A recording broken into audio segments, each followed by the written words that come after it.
Bienvenue sur le canal des éditions Fragal. Je suis Jean-Philippe Demont-Thirault. Depuis une quinzaine d'années, je suis auteur d'un certain nombre de livres, essentiellement des romans et quelques traités. Aujourd'hui, je suis présent pour vous présenter mon dernier livre, voilà, qui est là, qui s'appelle « Le trading anthropique » avec en sous-titre « Une révolution dans les marchés financiers ». Pourquoi ai-je écrit ce livre? Tout d'abord, j'ai travaillé pendant 5 ans, 6 ans, enfin 5 ans, 6 ans de recherche qui concerne les marchés financiers, car je mets en avant un certain nombre de lois scientifiques, mathématiques, physiques et aussi physique quantique pour construire des stratégies de trading complètement innovantes et très profitables. Pour ceux qui connaissent les fractales, qui ont été définis par un mathématicien français de génie, Mandelbrot, qui est mort une dizaine d'années, d'une certaine façon, avec beaucoup d'humilité, je reprends ses travaux pour construire ces stratégies de trading en utilisant un certain nombre de lois scientifiques, mathématiques et physiques.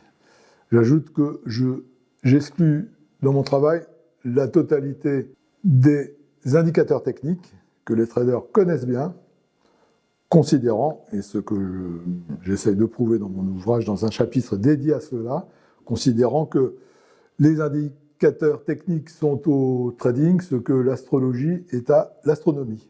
Donc ça ne sert strictement à rien. Pour bien me faire comprendre, je suggère que vous regardiez la première vidéo de ce canal, qui est une vidéo d'animation explicative sur la nature du trading anthropique.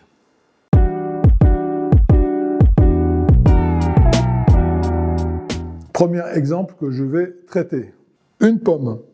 Je vais essayer de voir si l'on peut trader le mouvement d'une pomme lorsqu'elle se détache de la branche sur laquelle elle est accrochée. Parce qu'une pomme, comme tout le monde le sait, à un moment, finit par se détacher d'une branche. Alors, si j'essaie de trader une pomme, si j'arrivais à trouver un broker qui me propose de trader le mouvement d'une pomme, quelles seraient mes possibilités?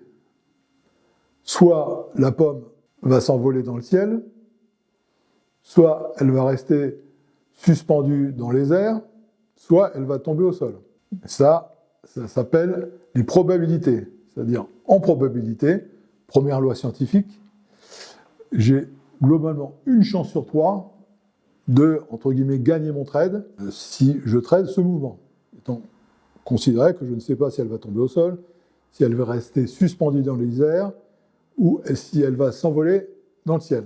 Donc, une chance sur 3 de gagner un trade, ça ne suffit pas.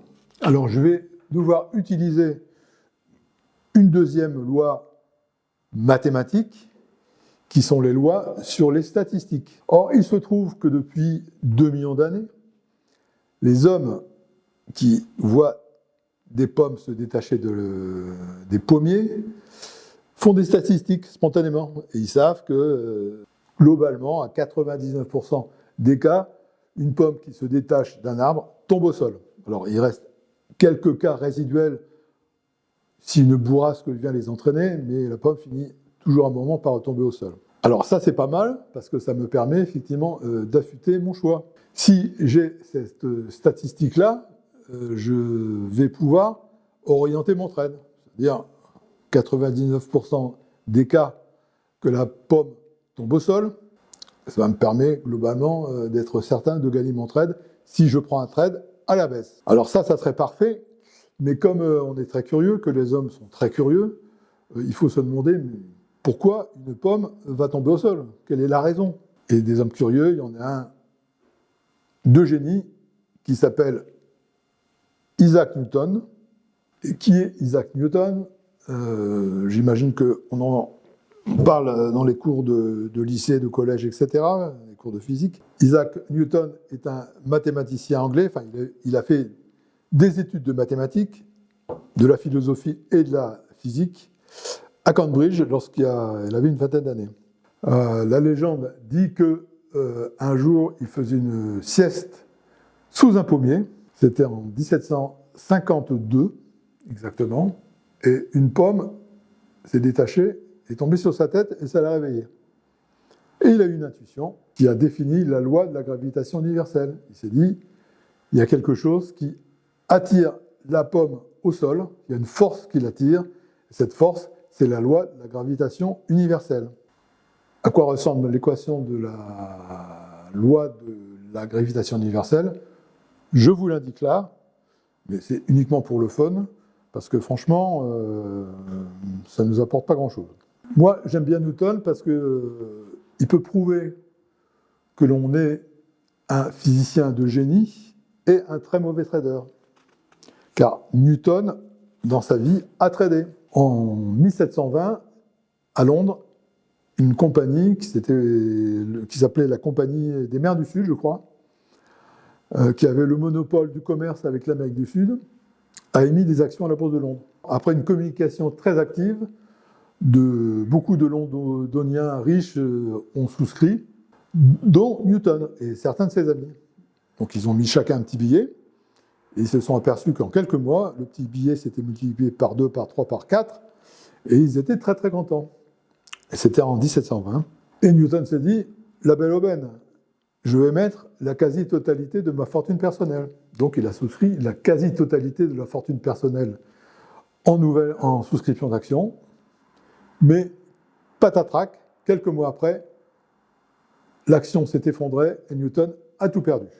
Pour résumer le trading d'une pomme, on va avoir besoin des probabilités, qui va définir le nombre de chances que je peux avoir de gagner mon trade en fonction de toutes les probabilités possibles, les statistiques, qui vont établir que dans ce cas précis, eh bien, j'ai 99% de chances que la pomme tombe au sol, ce qui va me permettre de choisir un trade avec une quasi-certitude de le gagner, mais aussi la connaissance de la loi de la gravitation universelle pour bien comprendre ce qui se passe.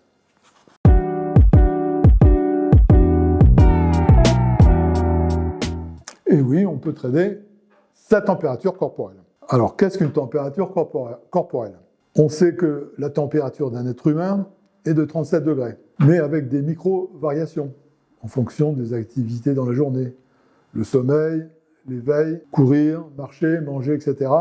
Ça peut susciter des micro-variations en fonction du métabolisme. Ça veut dire que la température corporelle peut varier entre 36,7 et 37,2, 37,3.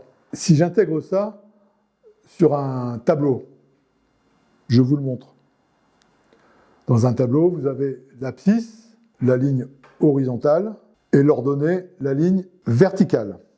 Alors, si je mets une température corporelle en intégrant les deux décimales, ça pourra donner, on va dire, 3670, par exemple. Ça peut ressembler à une cotation d'un indice.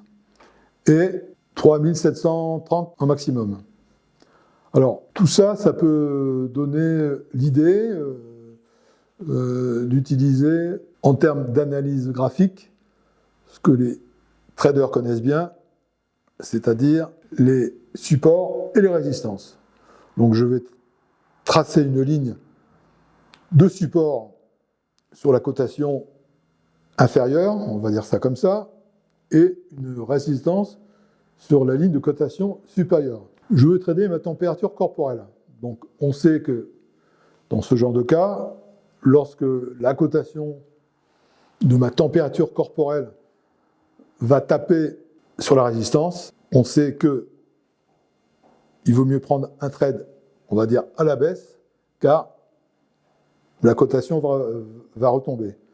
C'est pareil, lorsque ma cotation de ma température corporelle va toucher le support, il vaut mieux prendre un trade à la hausse, car on sait qu'il va remonter. Donc ça peut marcher très très bien. C'est ce que font tous les traders, quel que soit l'instrument financier, quand ils tradent, en utilisant les supports et résistances. On voit aussi tout à fait que ça trace une belle sinusoïdale. Ceci étant, tout cela serait parfait si Par exemple, le méchant virus Rota ne venait pas m'infecter. Alors, le virus Rota, qu'est-ce que c'est? C'est le virus qui est responsable des gastro-entérites. Vous le connaissez tous. Alors, si je suis infecté par le virus Rota, si j'ai une gastro-entérite, qu'est-ce qui va se passer? Ma température corporelle va augmenter.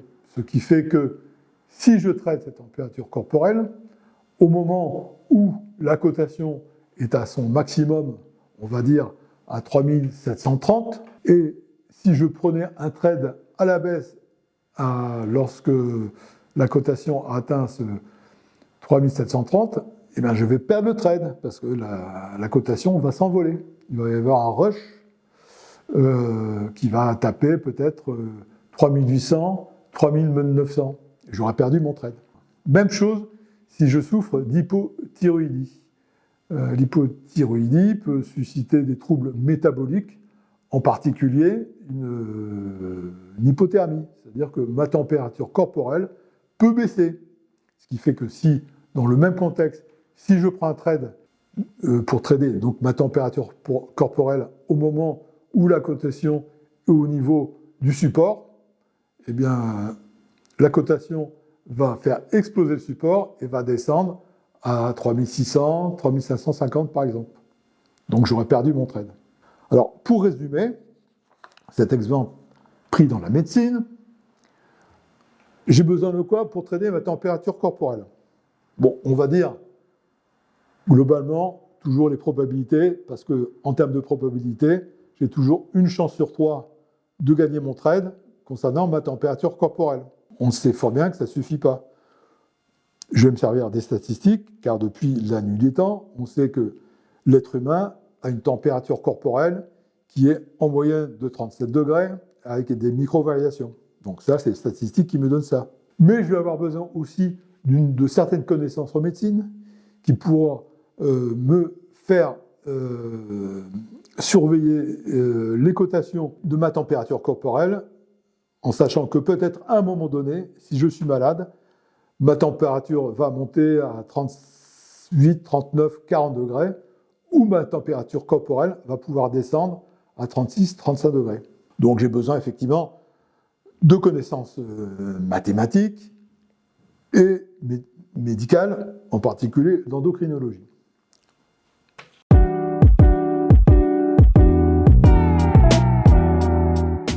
Troisième exemple, je vais tenter de trader le mouvement d'un électron. Alors là, d'une certaine façon, on rentre dans le cœur du sujet de mon livre, car je considère, après les recherches que j'ai effectuées, qu'il existe de fortes similarités entre les lois de la physique quantique et les lois régissant la mécanique des marchés financiers. Alors, ça peut paraître tout à fait contre-intuitif, mais j'ai tendance à penser que j'ai réussi à prouver cette chose, et qui, encore une fois, permettent de développer des stratégies de trading tout à fait innovantes. On y reviendra.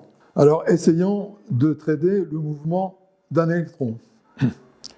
Donc, on sait qu'un électron est un élément qui compose un atome, et qu'un électron tourne autour du noyau de l'atome. Alors, comment se déplace un électron dans un atome? Alors, à l'œil nu, on ne le voit pas. Hein. Les physiciens du dernier siècle, du début du dernier siècle, ont pu déterminer quel était le type du mouvement d'un électron dans un atome. Et ils ont défini quelque chose qui est constante maintenant, enfin, qu'on sait. Enfin, le mouvement d'un électron a un fonctionnement sinusoïdal. Donc, un électron définit une belle sinusoïdale axée sur un axe lorsqu'il se déplace. Alors ça, c'est pas mal si on veut traiter le mouvement d'un électron, parce que on va dire, comme pour ma température corporelle, si on applique les règles, des supports et des résistances, eh bien, il suffit de déterminer que mon électron qui va taper la résistance, eh ben, on prend un trade à la baisse, et un électron qui va taper un support, on va prendre un trade à la hausse. Donc ça fonctionne très très bien. Alors il y a des cas où, par exemple, des physiciens peuvent s'amuser à exciter des électrons et qui peuvent avoir des mouvements complètement différents. C'est dans le cas des accélérateurs de particules, par exemple, qu'on peut faire des expériences où on peut orienter, définir un mouvement électronique dans un sens particulier. Donc, pour revenir à mon histoire d'électron, un électron a une forme, le mouvement d'un électron a une forme sinusoïdale bien connue, qui va ressembler à ça. Donc, on voit qu'effectivement, on peut prendre un trade à la hausse, un trade à la baisse, sans trop de soucis. Pour résumer ce dont j'ai besoin pour trader le mouvement de mon électron, alors toujours, on part des probabilités, parce qu'au début, on ne sait pas comment va se développer le mouvement d'un électron. Probabilité, on ne sait pas, il peut monter, il peut descendre, il peut rester stand-by. Les statistiques établies par ces physiciens ont montré que dans quasiment 99% des cas, le mouvement d'un électron a une forme sinusoïdale, sauf dans des cas où il peut être excité, agité, lié ou pris dans des champs magnétiques particuliers. Pour trader le mouvement d'électrons, j'ai besoin de quoi? Probabilité, statistiques, et aussi certaines lois physiques, certaines équations physiques qui vont déterminer le mouvement d'un électron. Alors, je ne vous indiquerai pas ces équations parce que c'est très très complexe, mais tout cela pour vous indiquer que dans le trading, et je parle des électrons, je parle de ma température corporelle, je parle d'une pomme, c'est exactement pareil pour les instruments financiers. Que l'on évoque un indice boursier, une action, une crypto-monnaie, pour trader d'une façon intelligente et pertinente, j'ai besoin de quoi? J'ai besoin de lois mathématiques, de lois physiques et de lois spécifiques qui concernent la mécanique des marchés. C'est tout l'objet de mes travaux et de ce que j'explique dans cet ouvrage. J'ajoute une chose, car mon livre s'appelle « Le trading anthropique », parce que l'entropie, j'en ai pas parlé pour le moment. Alors, je pense que je le traiterai ultérieurement, mais l'entropie, c'est un système qui a été défini au XIXe siècle et qui concerne l'état d'ordre ou de désordre d'un système. Disant cela, je ne dis pas grand-chose parce que c'est très vague, mais je me sers de ça, étant considéré que je tente à prouver dans mon travail que les marchés financiers sont des systèmes anthropiques, de même que le corps humain est un système anthropique, un glaçon qui fond dans ma main est un système anthropique, l'univers est un système anthropique. J'y reviendrai.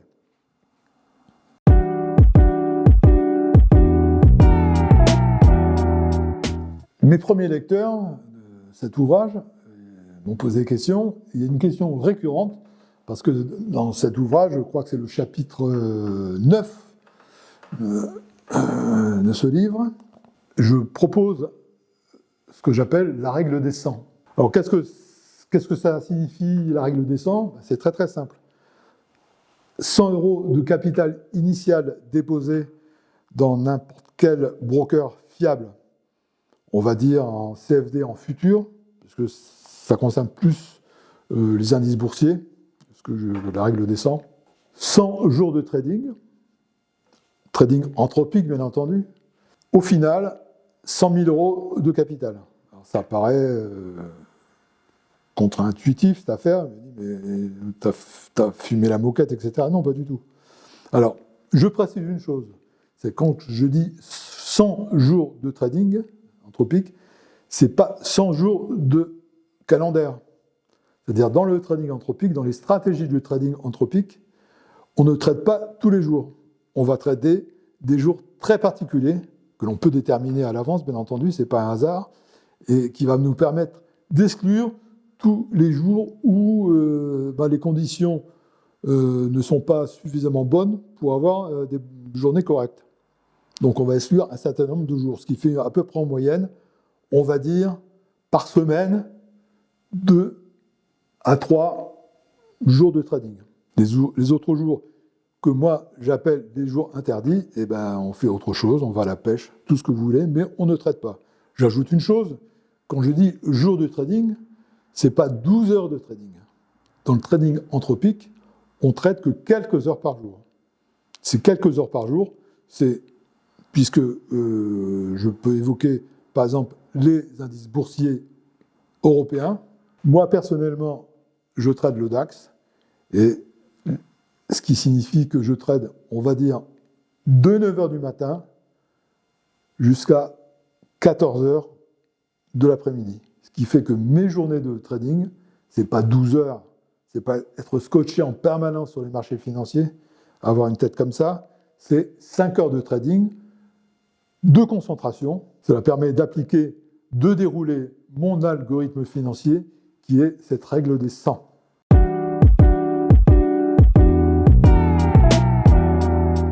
Alors pour conclure cette vidéo, je vais exposer ce que sont, selon moi, selon mes théories, les 6 lois fondamentales de la mécanique des marchés financiers. Alors bien entendu, pour bien les comprendre, il faut lire le livre, parce que c'est quand même la base de mon travail. Et ces lois fondamentales de la mécanique des marchés financiers, que je développe dans le chapitre 3 de cet ouvrage, sont, je vais vous les lire, c'est plus simple. La loi numéro 1, l'évacuation de l'entropie des sociétés humaines est proportionnellement égale à la variation de son PIB. Loi numéro 2, l'évolution des marchés boursiers des actions d'un pays est proportionnellement égale à la variation de son PIB.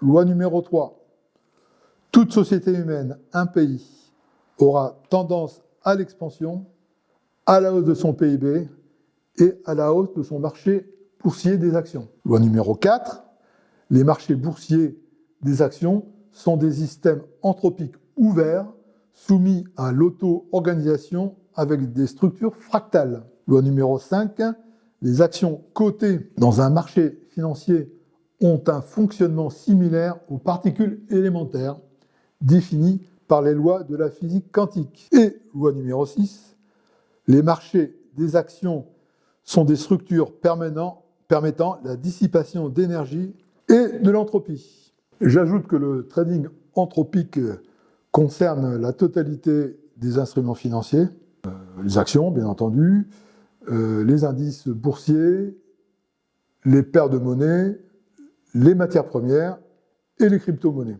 Le trading anthropique, les stratégies de trading anthropique que je propose sont tous quasiment robotisés. C'est-à-dire qu'il suffit à un moment donné, lorsqu'on est en situation de trader, d'avoir une bonne surveillance de ce qui se passe devant les yeux. À un moment, on appuie sur un bouton, on ouvre un trade. À un moment, il est indiqué qu'il faut clôturer le trade. On appuie pour clôturer le trade. Mon fils, qui a 8 ans, qui s'appelle Kim, serait tout à fait capable de trader dans ces conditions-là. C'est très très simple. Il suffit d'avoir une bonne observance de ce qui se passe devant les yeux.